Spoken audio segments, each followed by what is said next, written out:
Let us discuss this new concept, left hand limit and right hand limit. Okay, so see, before that we need to discuss what is actual definition of limit.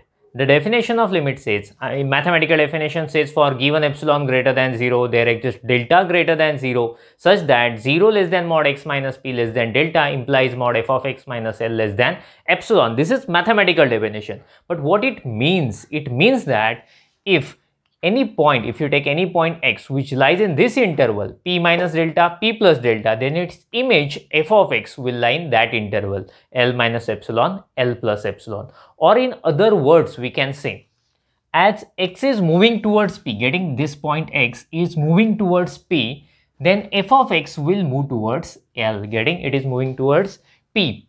But see, here we have two options, either x can approach to p from left hand side or right hand side, getting. But when you talk about left hand limit and right hand limit, there will be restriction on that. In case of left hand limit, x approaches to p only from left hand side, and in right hand limit, x approaches to p only from right hand side. So there is also small difference in mathematical definition also. Let us discuss it. First of all, we will talk about left hand limit. We denote it in this way: limit x tends to p minus f of x is equal to L. Okay, when we talk about limit, we write in this way. This is the definition of limit, right? So see here, if you write minus sign, that indicates it is a left hand limit. What is happening here actually? See, here is interval. We have point P, P minus delta here, and here is L, L minus epsilon, L plus epsilon. So the point lies in this part only, getting in left hand side of P.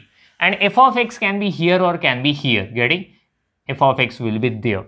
So here x approaches to p only from left hand side, so that's why we call it as left hand limit. Okay, so the mathematical definition is, for given epsilon greater than 0, there exists delta greater than 0, obviously. After that we write p minus delta less than x less than p implies mod f of x minus l less than epsilon. Okay, so there is also small difference in actual definition of limit and left hand limit.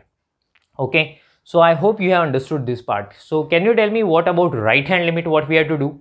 Yes, you are right. In right hand limit, x will approach to p from right hand side. Okay, we denote in this way: limit x tends to p plus f of x is equal to L. Okay, for left hand limit we denote it by p raised to minus sign, and in the right hand limit we write p raised to plus sign. Here diagram will be like this: p will be at its position p plus delta, and here we have L, L minus epsilon, L plus epsilon, getting.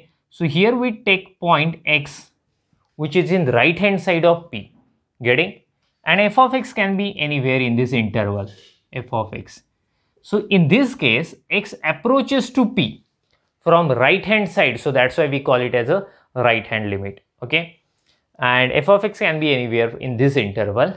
So the mathematical definition will be, for given epsilon greater than 0, there exists delta greater than 0 such that what I supposed to write, p less than x less than p plus delta implies, remaining part is same, mod f of x minus l less than epsilon. So this is mathematical definition of right hand limit, getting. So see, in some cases, in some problems, left hand limit will exist, right hand limit will not exist. In some cases, right hand limit will exist, left hand limit will not exist, getting. In some cases, both limit will not exist or both limit will exist, getting.